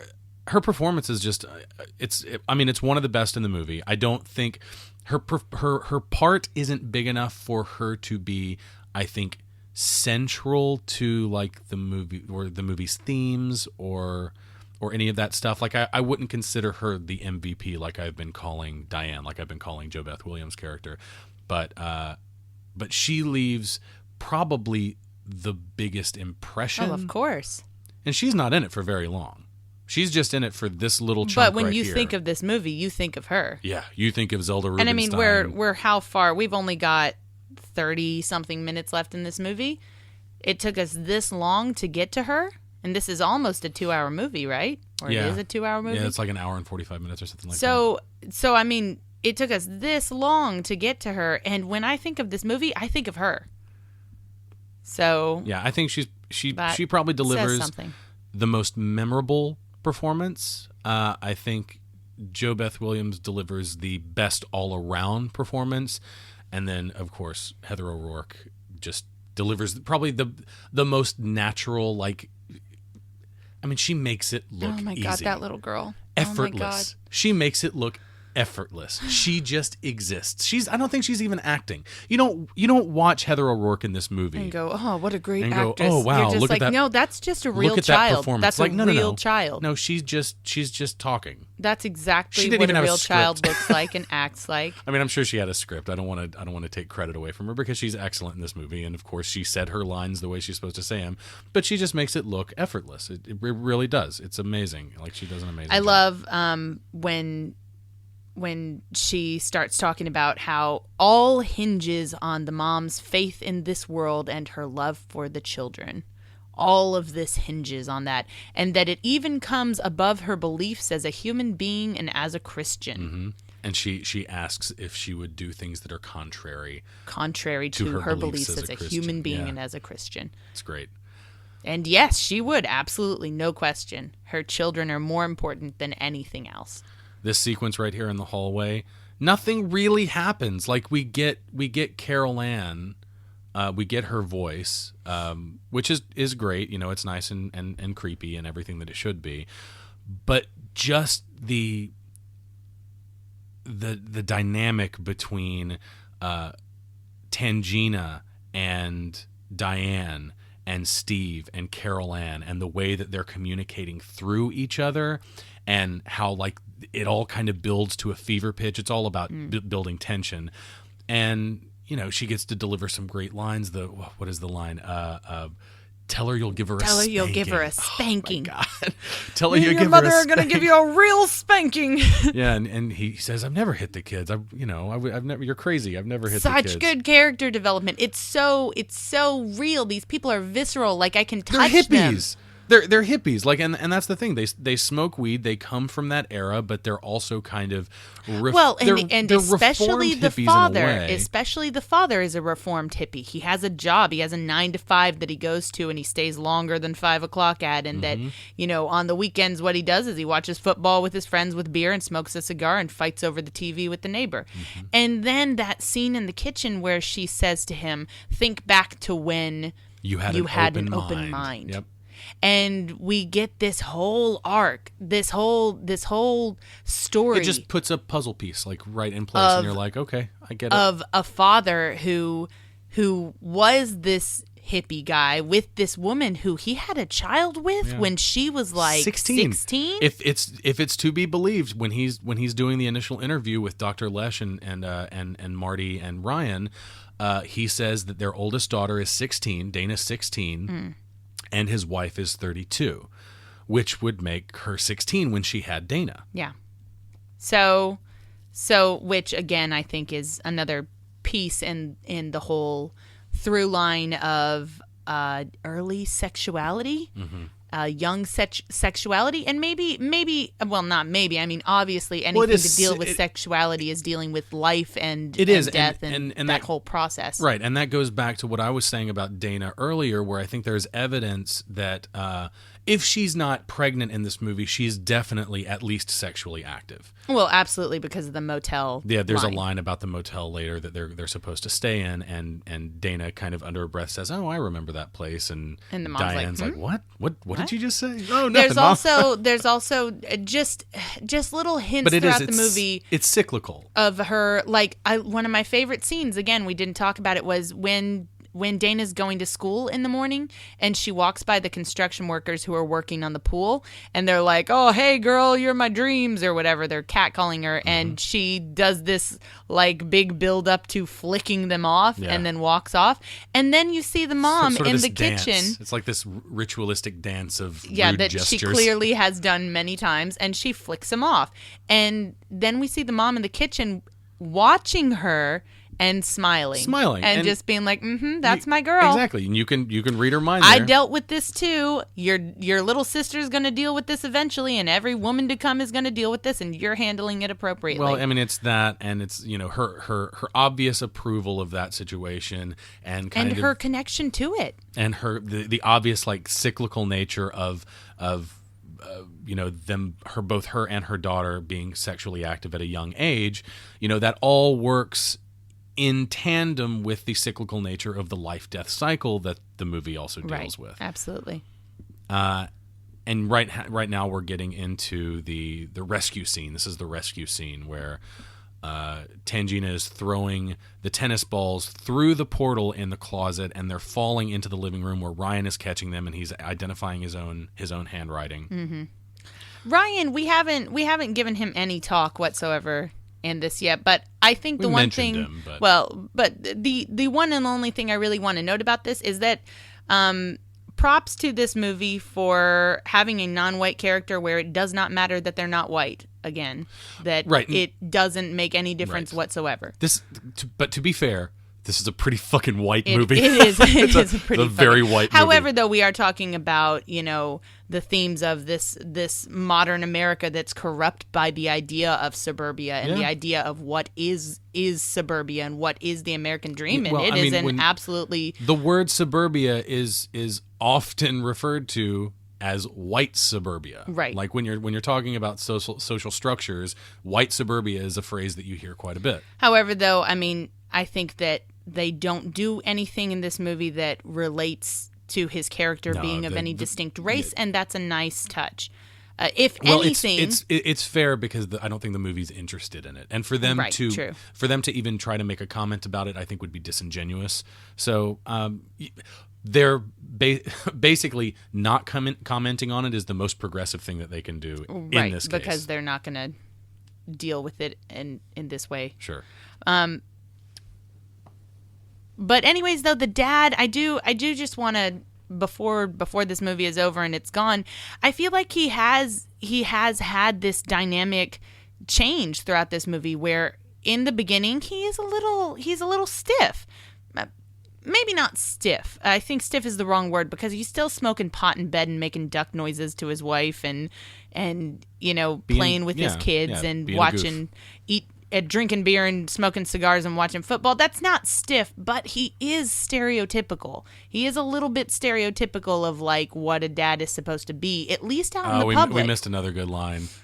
You've never done this before. Neither of you. You're right. You go. And I love that that the dad stays behind. I love this shot. The shot of them kissing with the light behind them is just awesome. Yes, it is. Look at that. That's some old Hollywood shit right there. It is. And the other women standing there and watching and... tilting her head like... Oh. And empathizing. Oh, and we missed another shot, too, earlier when they were arguing about who should scold Carol Ann to make her ghost spirit self talk. Right. In that scene, we got another moment where the framing was just perfect and we had the three women standing of varying ages standing together in a shot. I didn't make notes of it, but I would not be surprised if the all female 3-shot was a motif for this movie, was really a motif. Well, I know at least in the first scene with Tweety, the first time that we see more than one woman on the screen at a time is the scene with the mom and the two daughters bearing the bird. And then that moment when I don't know her character's name, Zelda. Did they say Tangina her name? Barons. Tangina Baron or Barons? When Tangina and Dr. Lesh and Diane are all standing together. And I don't know, it's just there's like this generational woman cyclical thing going on in this movie that they keep touching on. You've got women of different generations coming through, and you could... I don't know if Tangina's supposed to be of the same generation as Dr. Lesh. I think you could make the argument that she probably is, or maybe even a generation older. Yeah. So, like, throughout this movie, the strongest characters in the movie are the oldest women, and it goes down from there. Exactly. So you've got, like, this hierarchy of strong female... Tangina being the oldest, the wisest, the strongest. And then you've got Dr. Lesh, who's the most intelligent in the film and who sort of directs all the saving that's going to happen. Right. And then the mom, who is emotionally the strongest and connected. Oh, absolutely. Well, I mean, from the top, you've got wisdom, intelligence, emotion.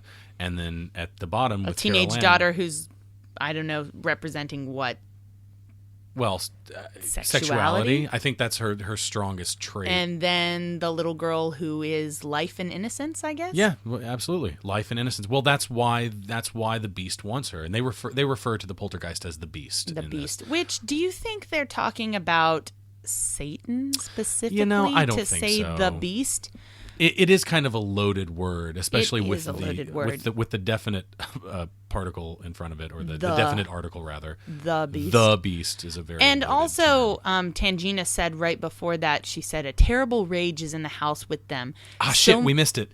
The scene with them falling out of the portal in the fetal position. It was the rebirth, in the fetal position. And then here they are getting put in the bathtub. Yeah, I think Tangina, now looking at her in the light, she's definitely a generation older than Dr. Tesh. Yeah, I think it's so. Possible. Which is really nice. Again, this movie is very tight. I keep using that word because that's how it feels to me. It's just so knitly pulled, like just fine knitting, pulling it together. I don't think it's narratively, though. I think that we're really talking about... I'm talking about the thematic elements. Right, we're talking about subtext and themes and emotionality. And I think when it comes to that, it is very tight because, again, narratively, it's very... What is on them? Is standard. It jam? It's got to be like grape jam or something, right? Strawberry jam. Sure does look like it. Something like that. Oh, this shot right here with Tangina taking off her glasses and kind of fixing her hair a little bit. This house is clean. I mean, it's not, but, but it's we buy nice. it. It's good enough. It's nice, though. And that's it. And that's all we get of Tangina in this movie. It's unbelievable that she's in such a short... Gosh, she was only in this movie for like 10, 15 minutes. If that. Like 15 minutes. And when I think of this movie, I think of her. She is the Hannibal Lecter of this movie. She is the Anthony Hopkins of Poltergeist. She comes in, delivers an amazing performance, and just gets the hell out. That's what we remember when we think of it. Exactly. When I think of this movie, I think of Zelda Rubinstein. That's what I think of. We haven't mentioned... We did bring up the Poltergeist curse, but since this is one of the last shots that Dominique Dunne is in, Dominique Dunne being the actress who played Dana, I think before this movie even came out, this year, she... in 1982, she was strangled and killed. What? She was murdered. What, the teenage daughter? Yes. Really? Yes. Oh my gosh. Yes, she was murdered, and that's part of what goes into part of the curse of this movie. There are a lot of people associated with this franchise. Oh my God, that's awful. Have met early ends. I believe the man who plays Kane in the second movie was diagnosed with stomach cancer, and he died at like the age of 50. There was another man that also died kind of early, like maybe when he was 60 or something like that. And then, of course, most famously, you've got Dominique Dunne, who was murdered the year that this came out, and then Heather O'Rourke, who plays Carol Ann, who died of I don't know what it's called, but it has to do with the digestive system. It's a stomach problem. But she died in 1988, I believe. 1988 or 89. I think it's 88. Poor baby. And I think she also died before the third Poltergeist movie came out. Before it came out? I think she had shot it. I know in that movie she looks sick. She looks sick, yeah. She's got one of these... It makes me so sad when I watch that movie. I wish I knew what it was called. I probably should have looked it up. I wouldn't be able to remember it even if I did. But the condition that she had, one of the symptoms is she kind of gets chipmunk cheeks. Yeah, is bloating. How they call it. Like there's bloating. It could be from medication or something too. Might I be know a from lot medication. of medication does that. But yeah, it's really noticeable in the third movie, and it's tragic. It's really sad. Is. But yeah, I don't. I'm not a superstitious person at all. Oh, really? I'm so surprised. So when I hear about like the poltergeist curse, I can just kind of laugh at it. That's all I can really. I'm do. very Mulder about all things. I want to believe. Well, that's fine because I'm very David Duchovny. And you just don't believe. Yeah. Gosh. I don't believe, and I don't want to believe. Well, I do want to believe. Please check out our X-Files Fight the Future episode. Oh, gosh. Anyway, so about it being Satan or not,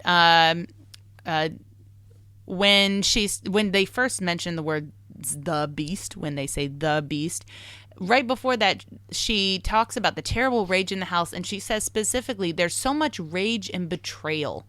And when I hear the word betrayal, now, of course, we could be talking about the people who feel betrayed because they were... Rage is nondescript.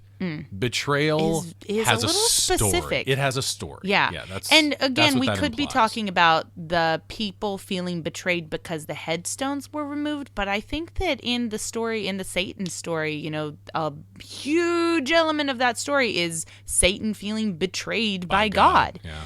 And so, Strangely for betraying God, but right. And anyways, betrayal is a common word to be associated with that story, and to also call the demon the beast, the demon or the ghost or the presence, whatever it is, the spirit, is, I don't know. I think maybe we're saying that I didn't say this Satan. earlier, and you can't really see it, but earlier in the movie you can really see Carol Ann's nightlight, and it kind of looks like, if you know the character Shin-chan or Shin-chan, kind of looks like when he does the ass dance. The little ass dance. It looks like an ass. It does. Sticking up in the air. I think To be a man, you must have honor.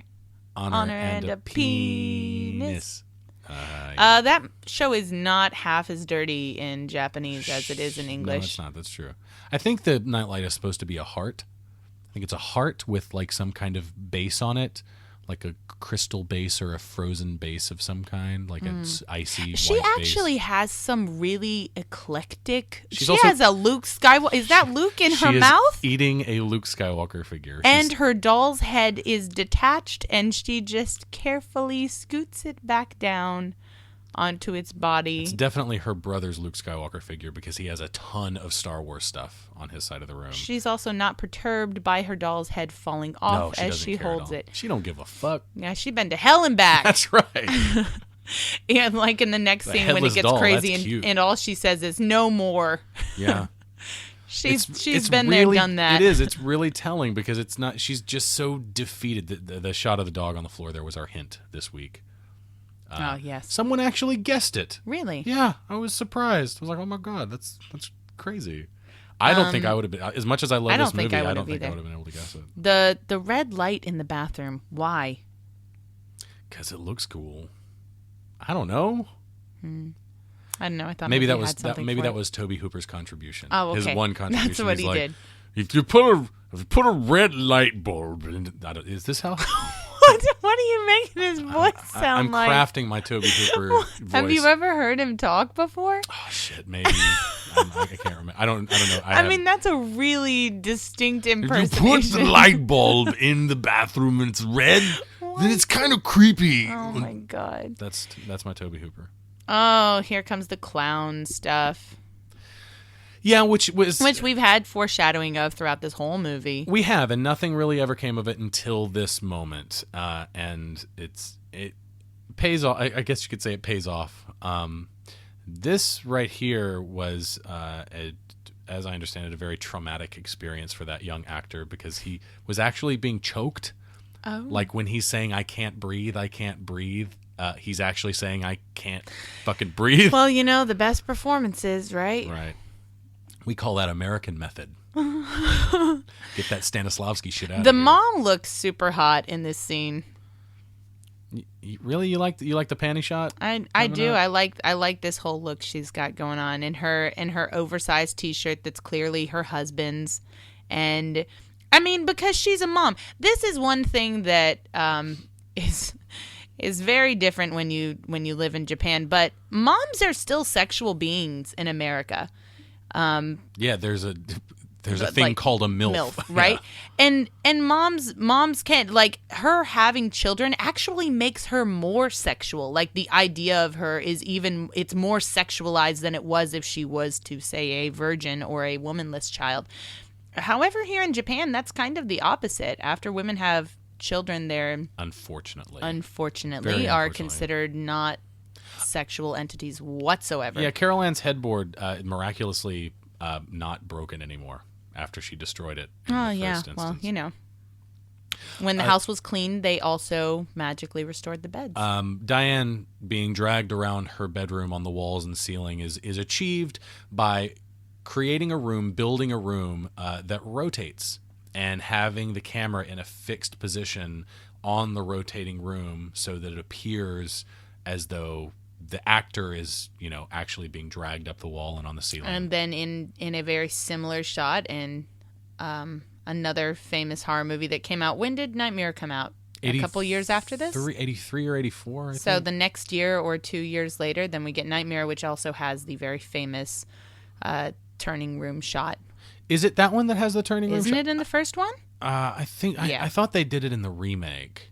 No, it's in the first one. It might be. I guess it's in the first one. I know they do the upside down room for the blood coming out of the bed. Doesn't the girl also get dragged around the room in the original too? Maybe. We should probably not talk about it right now. But another movie that does use the rotating room for sure is The Fly.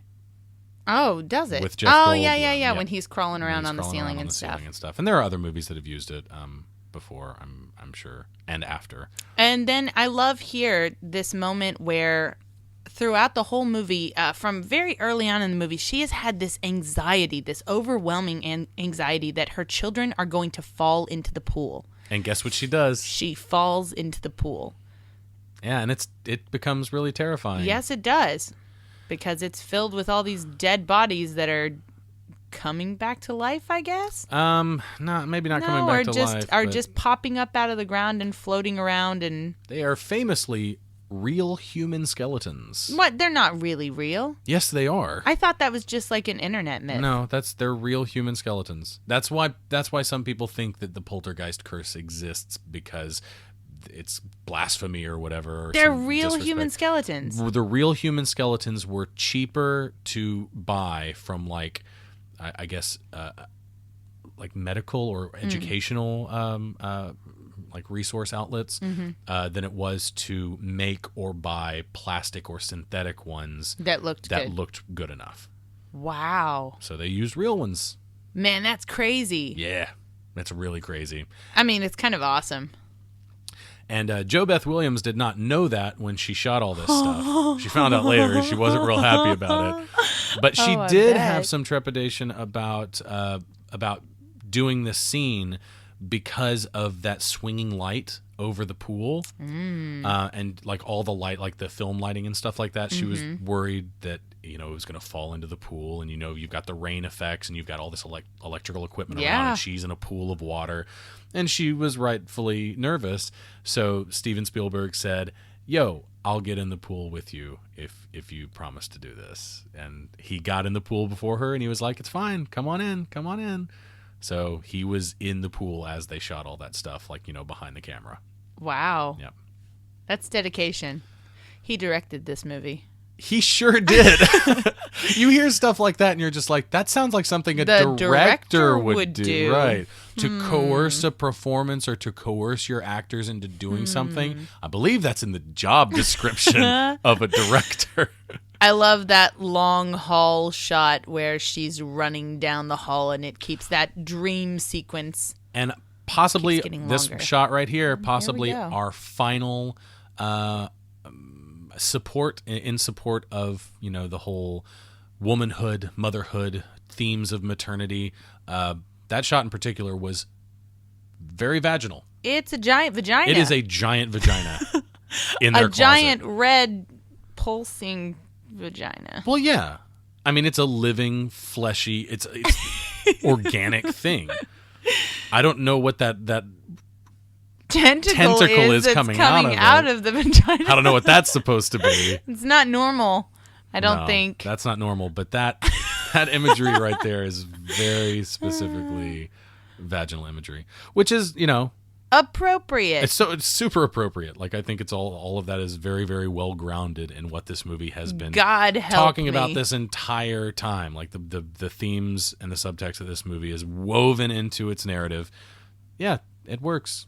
I love just some small little things again to add to this commentary about women in this movie. Earlier we had the scene with her husband where his one task was to hold the rope.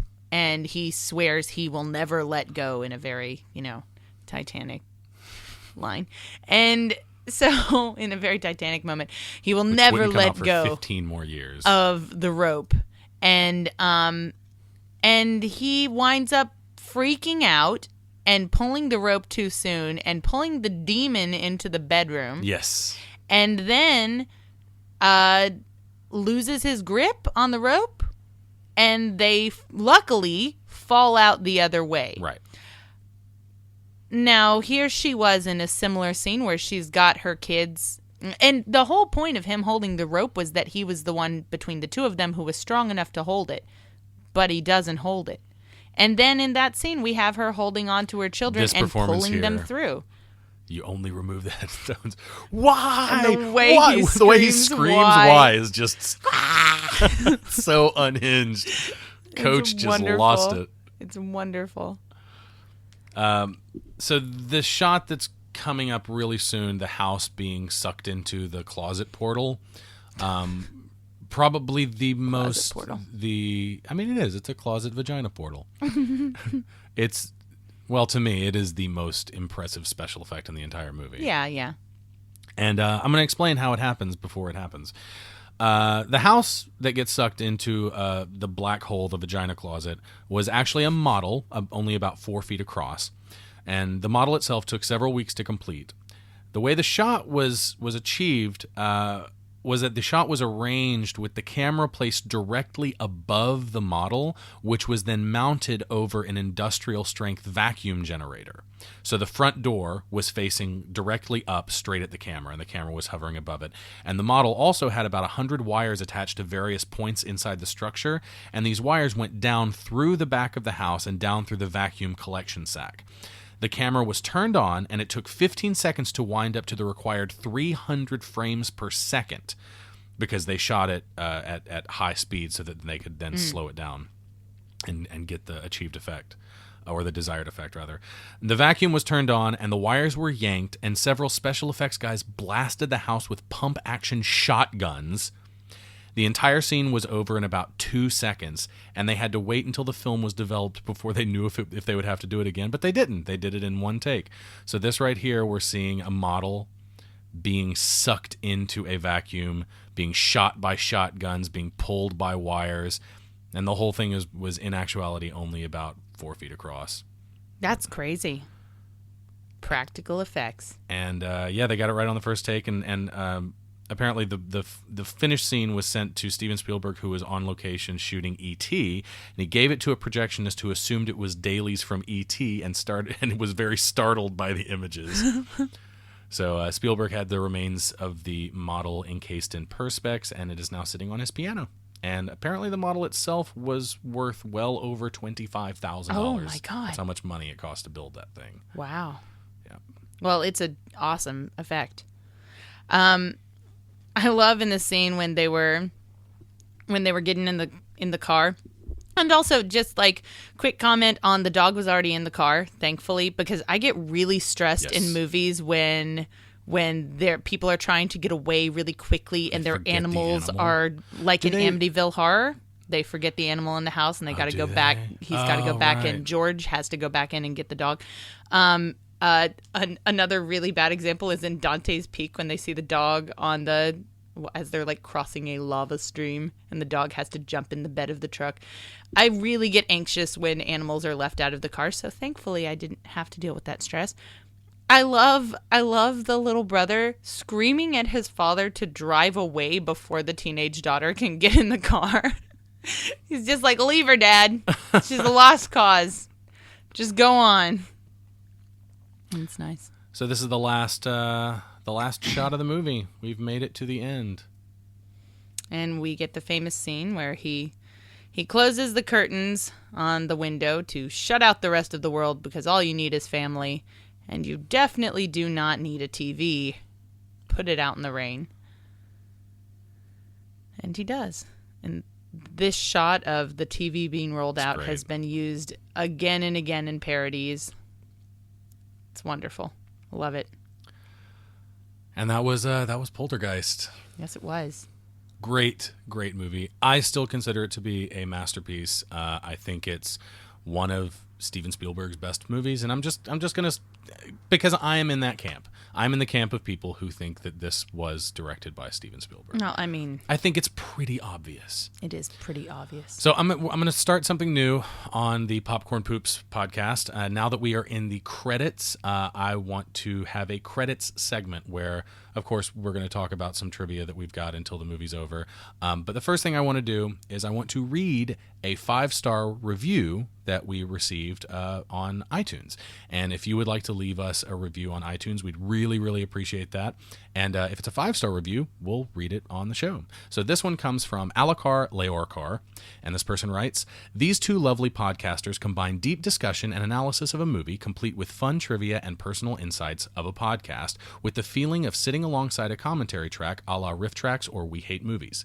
It's like sitting with two good married friends and hearing them discuss a favorite movie. Their tone is jovial and insightful, and even if you don't have the movie to watch alongside them, you can listen to it stand alone.